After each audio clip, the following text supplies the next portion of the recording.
Is that music? It's a good choice. Hey, well played. We got no ship.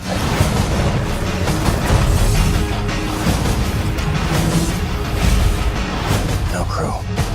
How are we gonna get out of this one? We will find hope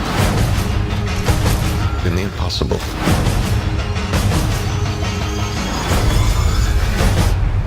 Well, at least I won't die alone.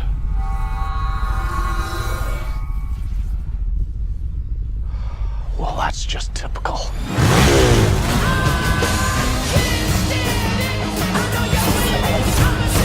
Let's hope this doesn't get messy.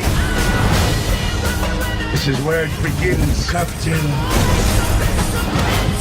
This is where the frontier pushes back.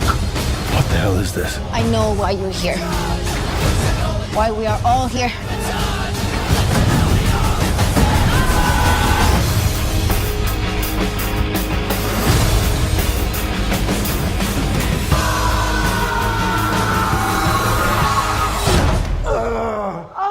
Okay, let's never do that again. Eh bien, bonjour! Alors, en fait, j'enregistre avec ma webcam poche aujourd'hui parce que ma caméra Carl est possiblement en train de mourir. L'écran était tout blanc, il n'y avait rien qui se passait. Ben, en fait, je pouvais atteindre les options, mais... Ouais, c'est ça. L'écran est blanc. Oh! Puis là, il est revenu. OK, mais il n'y a plus de batterie, donc on n'est pas plus avancé. Ah ben bref! Star Trek Beyond! Je suis allée voir ça avec mon papa aujourd'hui, parce que c'est le plus grand fan de Star Trek que je connais, c'est mon père. Donc, on va toujours voir les nouveaux Star Trek ensemble. Donc, Star Trek Beyond, fait par Justin Lin, un réalisateur que vous avez pu voir à la barre de plusieurs films de Fast and Furious, entre autres, et qui va refaire prochainement un remake de Highlander. Remake again. Ah ouais. Et de Space Jam 2. Donc, Justin Lin nous a apporté, je crois, pour ce film-là, des plans de caméra intéressants qu'il a sûrement aussi développé lors des films de Fast and Furious, en fait. Je vous explique un peu. Beaucoup de plans qui ont rapport avec des engins, donc le vaisseau, une moto. C'est des plans, en fait, que j'ai trouvé vraiment intéressants, que je n'avais pas vu encore dans les autres films, comme une caméra, comme s'il y avait une caméra accrochée sur l'Enterprise à un moment donné quand elle décolle. Pour vous donner une idée, c'est exemple, si vous regardez à l'arrière, par brise arrière de votre auto, puis vous voyez comme qu'est-ce qui se passe derrière quand vous avancez. Puis c'était vraiment le fun comme plan. Il y a plein de petites touches comme ça intéressantes. Il y avait des beaux plans, il y avait des belles couleurs. C'est-à-dire les films de Star Trek les nouveaux films de Star Trek, en tout cas, sont toujours assez colorés, popés, avec des couleurs contrastantes, du bleu super froid, puis après ça, d'autres teintes. Vous verrez bien. C'est pas été tout le long du film comme ça, par contre. Une fois sur la planète, on dirait que ça change un peu. Je vous dirais que les jeux de caméra, la photographie, tout ça deviennent plus plates. J'ai tellement aimé la première partie du film, qu'il y avait aussi une narration. Dans le fond, Captain Kirk narratait ce qui se passait dans la vie un peu de tous les jours depuis 3 ans sur le vaisseau. Puis j'ai vraiment aimé ce bout-là. Après ça, on dirait que ce qui faisait que le film était un peu différent des autres était parti. Après ça, ça devenait pas mal un film de science-fiction générique qu'on a vu souvent. C'est-à-dire le vilain, sa motivation. C'est la motivation d'à peu près tous les vilains. Il est arrivé quelque chose dans son passé et il veut se venger en tuant le plus de monde possible. Surprise! Et bien sûr, l'équipage doit l'arrêter. Ceci dit, c'est pas non plus ennuyant tout le long. Il y avait juste quelques bouts que j'ai trouvé qu'il manquait quelque chose, que j'arrive pas exactement à mettre le doigt dessus. Si vous avez une idée et que vous l'avez vu, s'il vous plaît, commentez. Mais ça reste quand même un film assez amusant. Les acteurs, bon, on retrouve tous les mêmes acteurs. Zachary Quinto pour Spock, Chris Pine pour Kirk, mon Dieu, Zoé Saldana pour Uhura, Keith Urban pour McCoy et Simon Pegg pour Scotty, Anthony Yelchin pour Chekhov et bien sûr John Cho pour Sulu.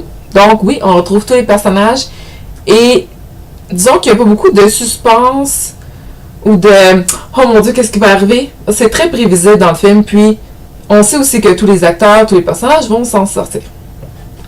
Par contre, puis aussi les personnages, en fait les acteurs plutôt, on l'air toujours à aimer autant leur rôle, à se faire quand même du fun. Et parlant des acteurs aussi, bien sûr, on a plus l'original Spock, joué par Leonard Nimoy, bien sûr, qui est mort l'année passée, je crois. J'avais fait un petit, justement, dessin, hommage pour lui. Et Anton Yelchin, qui fait Chekhov, qui est mort il n'y a pas longtemps, d'un accident, on pourrait dire stupide, mais pas de sa part, mais j'ai toujours trouvé que c'était très triste comme situation. Je veux dire, out of nowhere, il est soudainement mort de cet accident. En fait, pendant qu'il prenait sa malle, sa voiture lui a foncé dedans, puis en tout cas, je rentrerai pas dans les détails, allez voir sur Internet au pire, mais je trouvais très triste pour un jeune acteur comme ça qui commençait à se faire beaucoup connaître, puis qui était bon, qui est soudainement parti. Donc, à chaque fois que je le voyais dans le film, je ne peux pas m'empêcher de penser un peu à ça, puis être un petit peu triste, de me dire, ah, il est même plus là. Mais bon. Alors, c'est à peu près ça pour les acteurs. On est super contents de les revoir. Moi, il y aura un 4e, ça me ferait grand plaisir parce qu'ils sont vraiment le fun. Mon personnage préféré, personnellement, c'est McCoy, le docteur. Donc, comme on disait tantôt, joué par Karl Urban. Même dans l'ancienne série, la première, c'était mon préféré. Puis dans celle-là, ça l'est encore. C'est à peu près ça, en fait, pour le film Star Trek Beyond, qui est un bon blockbuster d'été. Finalement, c'est ça qu'il devait être et c'est ça qu'il est. Donc, il faut le regarder, on se casse pas trop la tête. Est-ce que ça me dérangeait que, par contre, le tout soit vraiment... les scénarios soient vraiment aussi simples? Peut-être un petit peu. Mais, bon, je pense que je vais être capable de passer par-dessus. C'est une bonne entrée dans la série. C'est pas au début du film, je pensais que vraiment ça allait être écœurant et dépasser même le premier. Finalement, non. Malheureusement, parce que je trouvais que la première partie, le premier tiers, était vraiment bien faite. Comme je disais tantôt, les plans de caméra, puis la narration, puis tout ça, c'était le fun, c'était nouveau. Mais après ça, c'est tombé rapidement dans du déjà-vu. Alors, fan de Star Trek ou pas, par contre, je pense que vous pouvez quand même aimer ça. Donc, si vous voulez aller au cinéma, vous pouvez grandement aller voir Star Trek. Avec un fan de Star Trek, c'est toujours le fun aussi. Et pour dire un petit quelque chose à propos d'un certain personnage homosexuel dans ce film, j'en dirai pas plus. Juste dire que, dans le fond, après 60 ans d'existence de Star Trek, il était peut-être temps qu'ils mettent un personnage homosexuel dans leur équipage. Parce qu'en 60 ans de téléséries et de films, à moins que je me trompe, il n'y en a jamais eu. Puis, j'ai tout écouté les films et j'ai presque écouté chaque épisode des séries.